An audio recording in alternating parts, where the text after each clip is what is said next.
So, no, I want folks to get good takeaways. So just know, the question could be something on somebody's mind, and we'll have opportunities for questions during the presentation. So I'm happy to answer any questions folks have, and I'll go off topic a little bit on the slides just to hopefully give some real world examples of things I've experienced with what folks have done, and hopefully that will help too. Let's get started. Hey guys, I'm Daniel Kleinfelter. Welcome to our inner Zoom call. We're trying to help people just have a 1,000-foot overview of the things we need to know as people. And we have Gary Alpert on here today, and he is a health coach for your finances. How about that? This is our second call, so if you guys didn't watch the first video, please go back and watch the first video. There'll be links to this one to that video, and that way you catch the first part, because this is the second part of a PowerPoint presentation that we already did the week before last. Gary, I appreciate it, man. Let's go. Absolutely. Thank you very much, Daniel. And hello, everyone, again, for any folks that are here for the second time. I'm Gary Alpert of Gary Alpert Financial Strategies, and I'm going to just get right into it. I'm going to start just with our disclaimer. We're required to say it in advance of the presentation. The opinions voiced in this material are for general information only and are not intended to provide specific advice or recommendations for any individual. You should consult with a qualified professional regarding your specific situation. Gary Alpert Financial Strategies and LPL Financial do not offer tax advice or services. Securities offered through LPL Financial member FINRA SIPC. Advisory services offered through IFG Advisory LLC, a registered investment advisor. Gary Alpert Financial Advisory, IFG Advisory LLC are separate entities from LPL Financial. And thank you all so much for bearing with me through that. And I am going to get right into it. And I'm going to pick up roughly where we left off, maybe a little bit earlier than that. And that is applying after full retirement age. So we talked a little bit about a full retirement age of Social Security, and depending on the year you were born, that'll be somewhere between 66 and 67 years old. But we got a little bit into applying for Social Security after full retirement age. And just the main thing to know is that there's a benefit to waiting. You can see here, if for somebody whose full retirement age is 66, they get 100% of their benefit at 66, but then it goes up 8% for every year you delay, and that's all the way up to 70, and then after age 70, the benefit no longer increases. Just a comment for couples too, the person with the highest Social Security benefit applies is really important, because that is the survivorship benefit. In other words, that benefit lasts the longer of both of y'all's lives. So that ends up being something really important. I know last week, or the week before when we did the first call, one of the big things that was an aha moment to me was, we're all business owners, and we try to limit the tax that we pay, right? And I didn't realize that by paying myself in disbursements, which is the majority of my income, that it's not going towards my Social Security benefit. Yeah, that's a big deal. We're rarely talked about, but specifically with S-Corps. There's a lot of cases where your W-2 income is significantly below the total income, and there may be some benefits to that, so I'm not suggesting not to do that. It saves on FICA, but it is important to know that it can have the effect of reducing your Social Security benefits indefinitely. So right. So got to replace that with something else, some other kind of product that you might have. Yeah, it has to be replaced. Social Security is one of the only tried and true pensions. You want certain income streams that are guaranteed for life, and Social Security is one of them. That's a good point, Daniel. Estimated Social Security benefits, there are websites to go to. There's the one I use is www.ssa.gov. But you can create a login, you can create your account, and you can look at your Social Security benefits or your estimated Social Security benefits if you're before a claiming age. Really good information on that. They used to do the mailings once a year, and I think for certain individuals they may still do that, but for the most part y'all will want to go online. Just some of the verbiage beneath that, I'll just make a comment. Just know that your Social Security benefit every year is always adjusted by a cost of living adjustment, even if you're before claim. Okay, so it never stays static. So whenever you hear Social Security benefit increases, just know that applies to everybody. That even applies to you if you haven't even claimed yet. It's called a COLA, or a cost of living adjustment. And it varies from year to year based on a specialized consumer price index. Just another additional information about the website there as well. So I like this slide. Factors to consider when deciding to apply. There's really a lot more to unpack here than folks think. For example, are you single? Are you married? Are you single but previously married and divorced? Are you a surviving spouse? A lot to consider. These are just some basic ones. If you're single, health status. Maybe you don't have your genetic background doesn't pretend long life expectancy. Or maybe there is a health issue where you don't expect to live in your 80s or 90s. That would be a reason to potentially claim early. By the way, one exception to that, and I actually ran into this issue to be careful of, is a husband and wife where the husband was in poor health. He had the higher Social Security benefit, and she was about to apply for Social Security early for him because he was in poor health. But in the case of being married, his benefit became the survivorship benefit. So even though he was in poor health and his life expectancy was shortened, it actually, in that case, paid for him not to apply, because ultimately his benefit will become her benefit.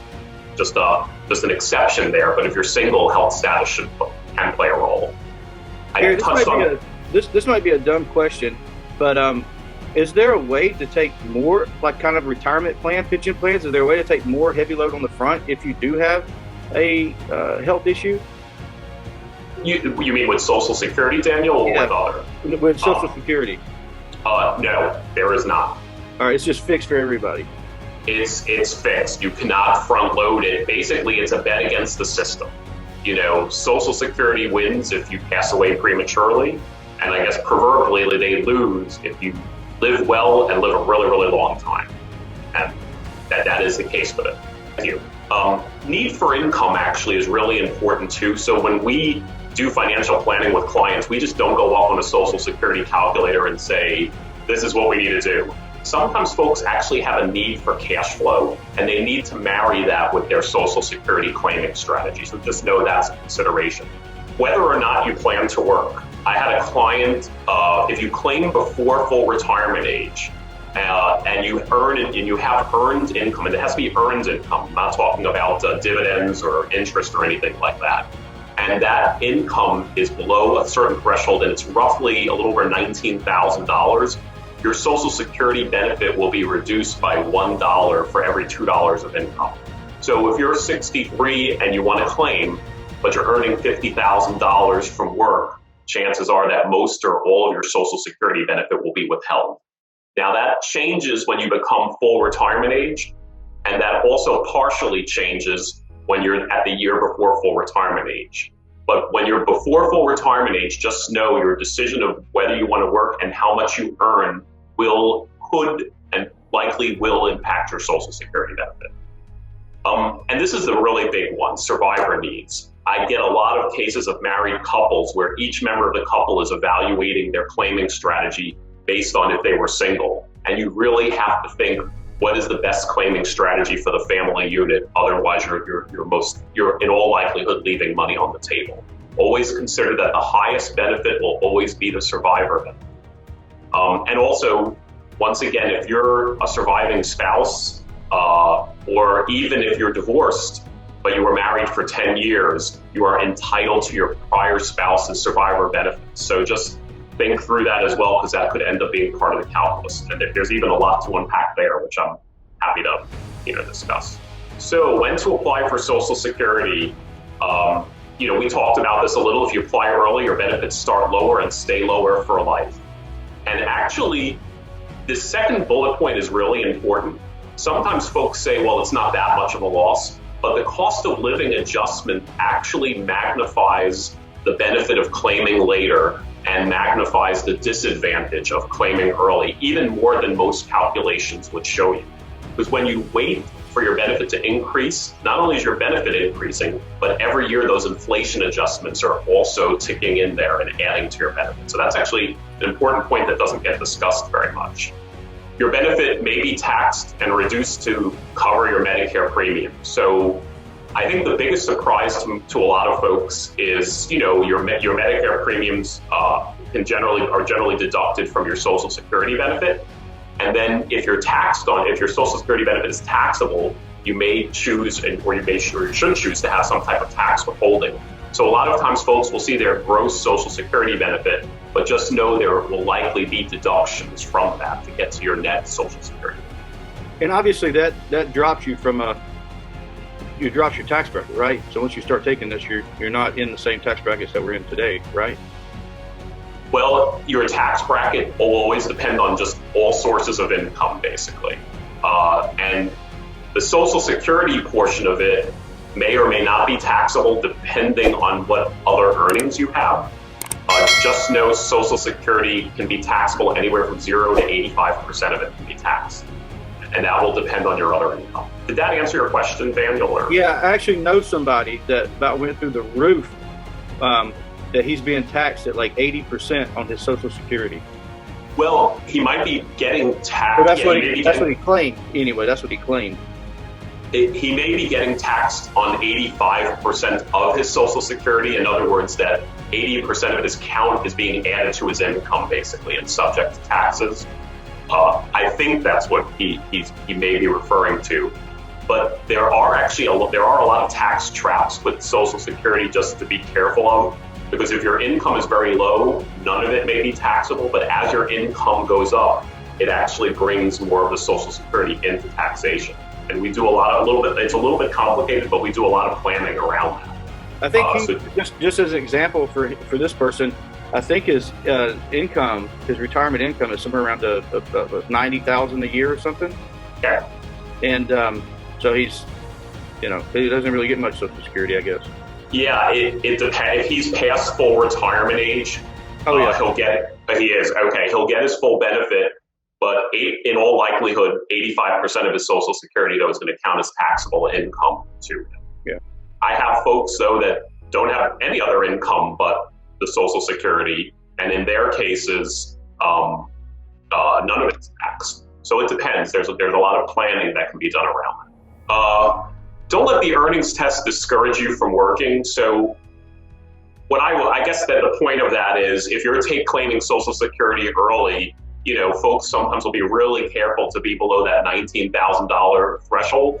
But just know, if you want to work. And, in the end of the day, it won't hurt you to work and earn a little bit more money if that's what you want to do. So that's the general point of that. But I have to say, though, you want to be a little bit careful about that. And this is what we talked about previously. Delaying benefits may give the surviving spouse more income. So that's really important. Just when you're married, just always think about the family unit and think in terms of maximizing that survivor benefit as much as possible, which in most cases means whoever has the higher benefit, see how far out you can push their claim. The further out, more times than not, the better. Okay, examining your earnings record. So one of the things you can do by going online is look at your earnings record and just make sure it's accurate, because that's going to be a big deal in terms of impacting your Social Security benefits. But just check for accuracy. But also it can be very instructive in terms of whether working additional years can help your benefit. So for example, if there's a non-working spouse, Social Security counts your 35 highest years of earnings. So if you've been working for 20 years, that means you have 20 years of income and the remaining 15 years are zeros. Social Security averages in 15 years of zeros. So every additional year you work, you're taking a zero out of the equation and replacing it with a level of income. So you can have a significant benefit. You can increase your Social Security benefit quite significantly in some cases. So some folks will see 34 average years of income and say, well, let me just work another year and get that 35. As much as you can replace zeros in your income history will be beneficial. And that's the can you improve it by working longer? Okay, and here we've talked about this a little, if you're married, thinking in terms of the family unit and in planning for the both of you and not thinking of it individually or in a vacuum, because sometimes that can lead to some suboptimal decisions. But you also have to think about your income needs. We have cases where we've claimed earlier than maybe our Social Security software would say we should. But in that case, there are just cash flow needs and other considerations. But even in those cases, we'll take whoever has the highest benefit and try to push that out as far as possible. Or, if there's any type of survivor benefit that they may be eligible for, we'll look in the past as well to see if there's something. The general rule of thumb is delaying benefits, but I will say there are a number of exceptions to that. And so, for example, if you have a spouse that has the smaller Social Security benefit and is younger, more times than not, we actually advise them to claim as early as possible, assuming they're not working or they don't have a significant income that then reduces the Social Security. Here's what we were talking about the earnings test. The earnings test is $19,560. So if you apply for Social Security before full retirement age, you will lose $1 of benefit for every $2 you earn over the $19,560. So I have a client who's getting survivorship benefits, for example, and his earnings actually have been averaging $18,000 to $19,000 a year. So he's able to keep his earnings, and he's also able to keep his full Social Security benefits. And it also says benefits will be adjusted at full retirement age. Just know if benefits are withheld, if you claim early, it's technically not forever. There will be an adjustment at full retirement age. So I think it's a common myth that benefits are lost indefinitely. Technically, they are not. What if there's some sort of windfall? Something happens, you inherit a bunch of money, or I don't know, you turn in your 1031 tax exchange stuff and start collecting. I mean, what does this all get changed? No. So with respect to Social Security, the only thing that counts is earned income. So you could have a $300,000 capital gain. You could have done a 1031 exchange and then you decided to sell the property at the end. It doesn't matter. What matters is your earned income. So if you claim early and you have a monster capital gain or monster dividends or monster interest, that will not impact your Social Security. But if you work and you earn $40,000, that difference between the 40 and the 19,560, that 21,000 will cause your Social Security benefits to be reduced. I have another question. This might be a little bit off topic with this, but I'll just hog up all the questions. But is this an American thing mostly, maybe American and Canadian, or is this like across the world that the government sets out these funds? It's a good question. I would say it's not uniquely an American or even a Canadian thing. There are a lot of countries around the world, particularly developed nations, that will have some type of social insurance benefit. As a matter of fact, there are even cross agreements between the United States and other countries in terms of even recognizing some of one another's benefits. So it is to have some type of social insurance is very common. And in fact, compared to some countries, our social insurance benefit is actually small. Okay, we've talked about this a little bit, but coordinating spousal benefits. You see these pictures, coordinate spousal benefits, and this is the way marriage always looks. Everybody's always happy. But I would say just think survivorship benefit. Think survivorship benefit, and all else being equal, make sure that higher benefit is maximized. And by the way, one other quick thing, I may have talked about this in the last presentation. Strategically, just know if you're entitled to a survivor benefit from a prior spouse or even a prior divorced spouse, and you get remarried before the age of 60, that you will not get those benefits. But if you get married after the age of 60, you will. So there is, whether you're divorced or a widower, there is a strategy to when you get remarried that actually will impact your Social Security benefits. And I don't mean to take all the romance out of marriage and all that, but just as a practical consideration, something to think about. If you have a prior marriage, that's lasted more than 10 years and either they've passed away or you're just divorced, it's just a consideration. I have a question. Yeah. What if you are divorced and the spouse could start taking disability Social Security? Does that affect what you would be receiving? Does that make sense? Yeah, so in terms of the benefits please let me know if I'm answering this correctly, but you have a former spouse that is currently on Social Security disability. And please let me know if I'm answering this correctly, but you have a former spouse that is currently on Social Security disability. So your access to their benefit record is just that you access their benefit record and not necessarily their benefits per se. So what they do strategically with respect to that, or if they're on Social Security, that does not impact your benefits. Your benefits are going to be based on their record and what their full retirement age benefit is, their primary insurance amount. So the answer is it would not get impacted by their Social Security disability claim. Did that answer your question? Okay, so the question was, if my ex-husband starts drawing his disability benefits at, say, age of 62, how would that affect me? That should not affect you. If were y'all married for 10 years? Yes. Okay, are you remarried now? No. Okay, so your claiming strategy would not be impacted by that. Basically, your claiming strategy as a former spouse, you would be entitled to their spousal benefit, and then their spousal benefit is just based on their PIA, which is basically like their full retirement age Social Security benefit.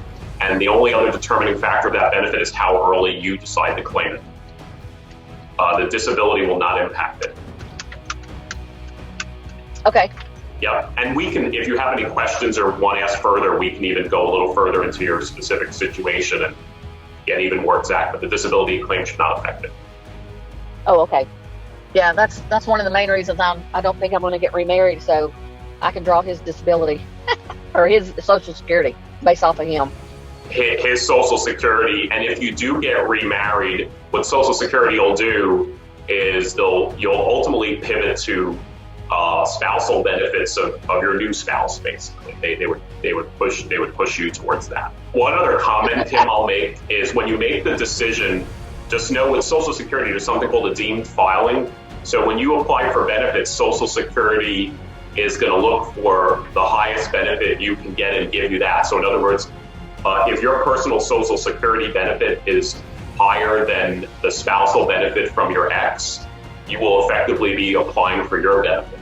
So just a consideration. If it's not, it's fine. Then it's all about the spousal benefit, and then ultimately you would get a survivorship benefit. But I just wanted to mention that just in case your benefit is higher than what the spousal benefit is. All right. Ways to minimize taxes on Social Security benefits. There's actually some good points here. One thing I've run into a lot is, you generally want to reduce the amount of Social Security benefit. You want to reduce your other income as much as possible. So a lot of folks will actually load up their portfolio with municipal bonds. Just know Social Security counts municipal income as income for Social Security purposes, even though it's quote unquote tax-free income. And that is a very common stumbling block that folks run into.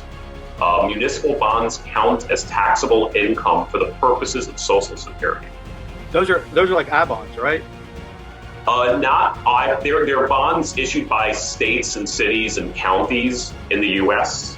And generally not always actually, but many of them are federally tax-free. So the income you get is federally tax-free, and then if you buy a bond from your state, it's also state tax-free. So a lot of investors will have municipal bond exposure, and they won't have to pay taxes on it. But when Social Security is considered for that calculation, it will be added as if it were taxable income. So what's the difference in a municipal bond, Gary, and an I-bond to fight inflation?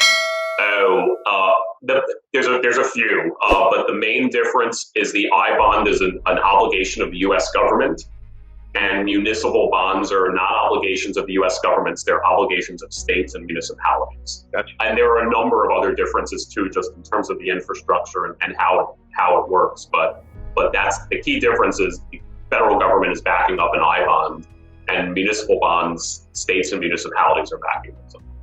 But I-bonds are not looked at as ordinary income. Earned income. Oh, yes, they are. Oh, by the... It's deferred. It can be deferred, but ultimately, if it's not in a retirement account, the income from I bonds ultimately will be federally taxable, but not state taxable. Okay, good to know. Yeah, it's a good one. And I do a lot of planning with a lot of folks around this. Anticipating IRA required minimum distributions, because you're forced to take those out after you're age 72. And with a lot of clients, what we do is we spend down the IRAs well before they're 72.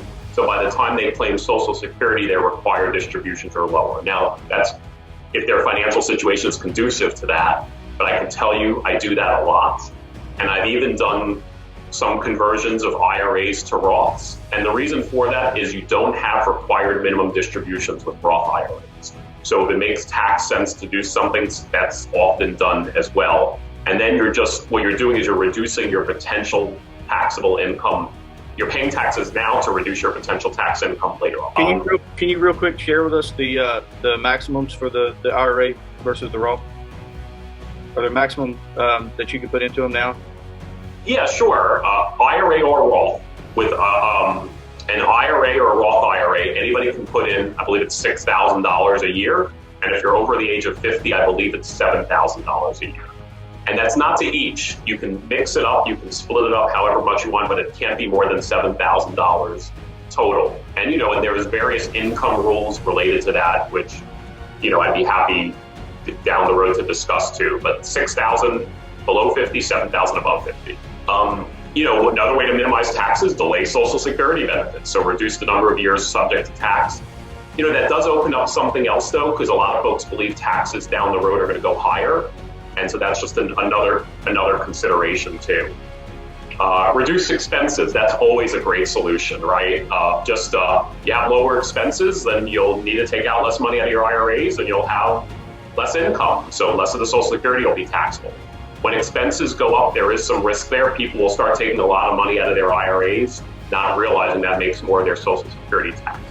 Okay, coordinating Social Security with your overall retirement income plan. You have your Social Security strategy, but then you have to figure out what are your cash flow needs. You have to figure out what does your tax situation look like now. And so those are going to need to be considerations in your Social Security decision. For example, if the cash flow is needed now, we have to figure out how somebody can start taking their Social Security earlier. And in a lot of cases, we just take the spouse, if it's a married couple, the spouse with the lower Social Security benefit and just have them claim right away. And if somebody's single, sometimes it just means they claim a little early. I have one client who was a widower. He needed the cash flow, and he was about to claim his personal benefits early, which would have locked him in at the lower level for the rest of his life.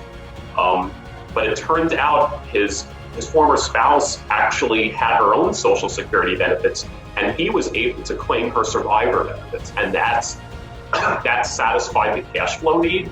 And it was a good solution, because now he's able to let his benefit grow until he's age 70, and then he'll switch to his benefit. So a lot of coordination, a lot of thinking through that. And this is a little bit more about that. Just consider Social Security in the context of everything else going on in your financial life. What will be taxable and when? If you have large IRA balances, does it make sense to start spending those down before you claim Social Security? Your investment portfolio and how much income you can get from that. And work. Are you working? Do you need the cash flow? If you work and you're claiming early, will it reduce your benefit? Just a lot of considerations and a lot of case studies I can give you on all of this. I love this. You have questions, we can help, of course. There are so many questions to consider from a financial planning perspective with respect to Social Security. These are some of them. A few that are interesting to me. What if I've already applied? I had somebody come to me and they already applied for benefits, and then they realized they made the wrong decision, or they felt like they did. And I believe you have 12 months to pay your benefits back after you claim, where you have the ability then to reset your claiming. Coordinating spousal benefits. Here are just examples of some other questions. What should you do next? We can certainly talk with y'all about any of these. And we've really come up against a lot of these, basically. So there's a lot of stuff. And I don't know if there's anybody in your group that is around 68 years old or thereabouts, but anybody born before January 3rd of 1954 that hasn't claimed yet. I'd love to talk with them because they are still eligible to do something called a restricted filing, which has the potential to significantly increase your benefits versus somebody born after that date. Assuming you haven't applied or you haven't been already taking Social Security benefits for a while. Just something to consider. I had a client that was just going to wait till 70, and he was born before that date, and he was actually able to do a restricted application and get his spousal benefits while he waited for his benefits to accrue to 70. And if he didn't do that, he would have just missed out on that money, and then he would have just applied for his benefits at 70. So restricted filing, that's something that's sunsetting, but if that window isn't fully closed, just in case you have somebody that's around the 68 area, they can still do it. Social Security is too important for guesswork. Absolutely. I think a lot of times with folks, their financial plans, Social Security is pushed off to the side, not realizing how instrumental it can be, even if Social Security is not going to be the lion's share of your income, and that making the wrong decision oftentimes over the rest of your life can lead you to leave hundreds of thousands of dollars on the table. And I don't care how much money anybody has. When you tell anybody they're leaving hundreds of thousands of dollars on the table, they kind of listen and are more attentive because they realize it's important. Here is our contact information.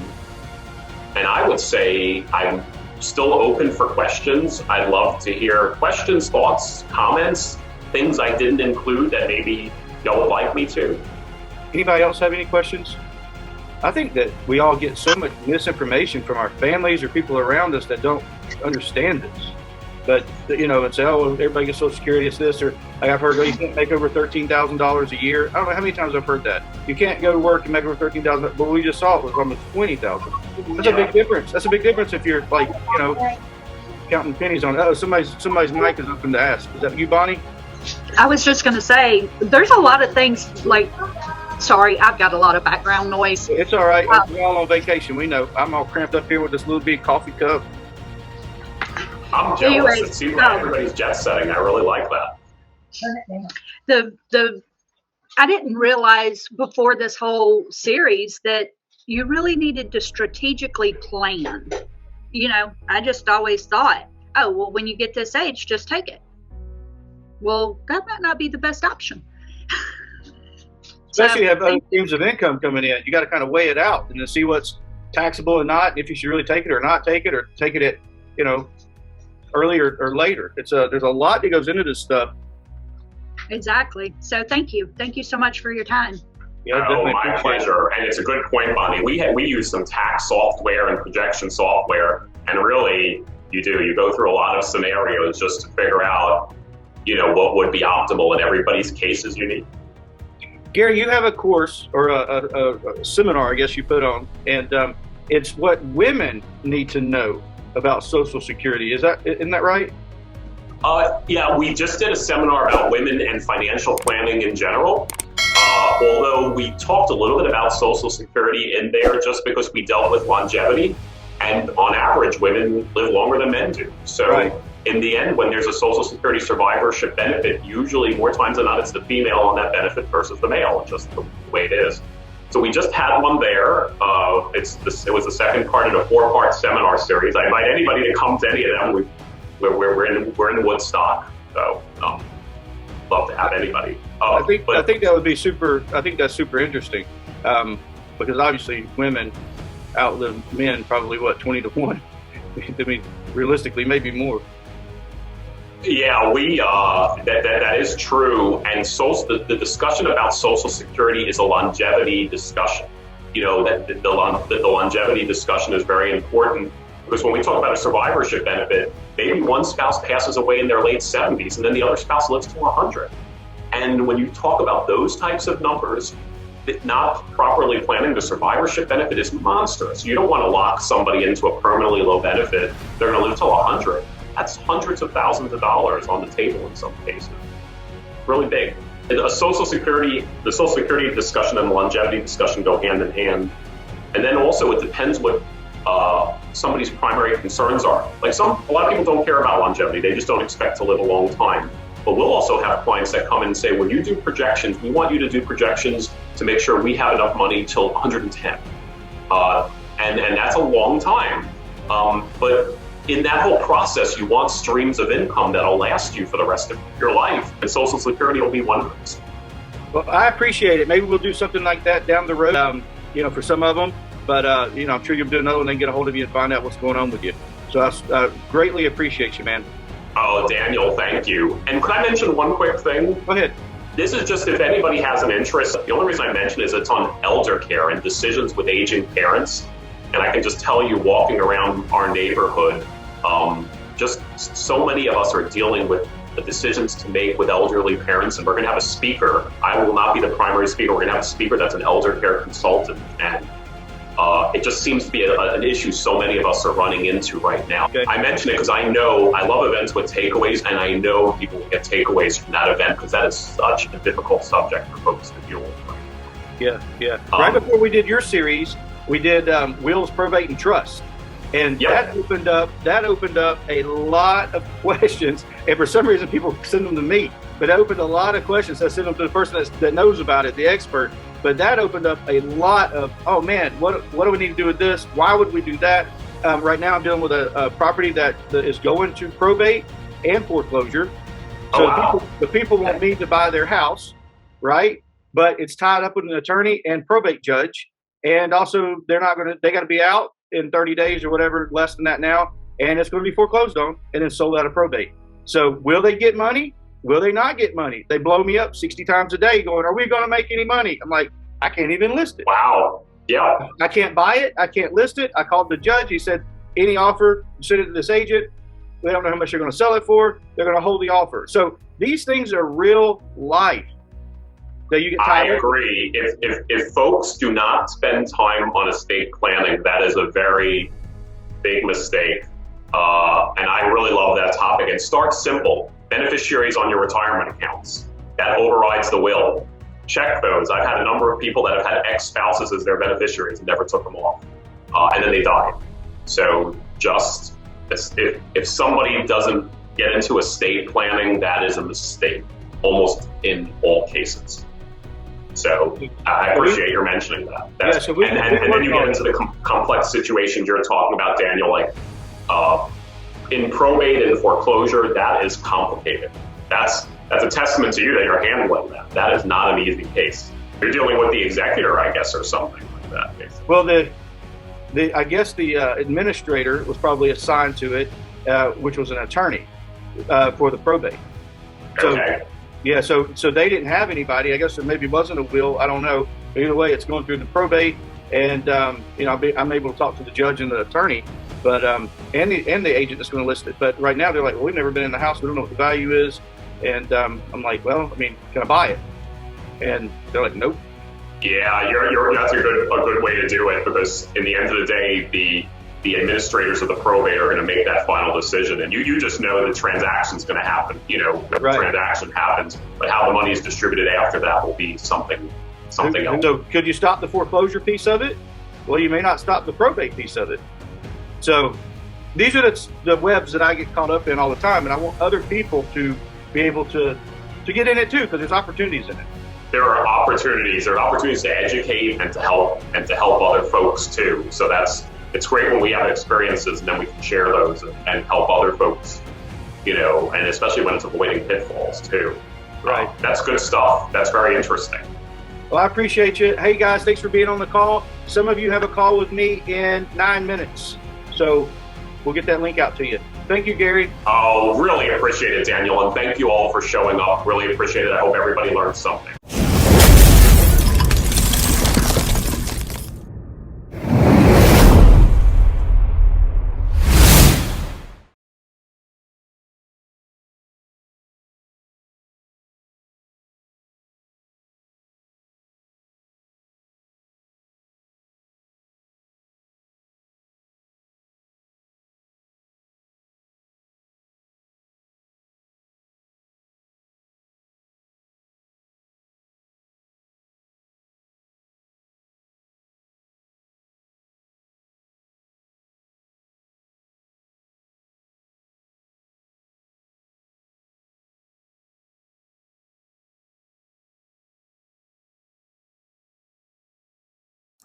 I'll be sharing insightful and informative videos on stress-free retirement, being your own bank, setting up college funds, understanding Social Security, wills, probate, trust, and how the Fed Reserve rate hikes affect your mortgage rates.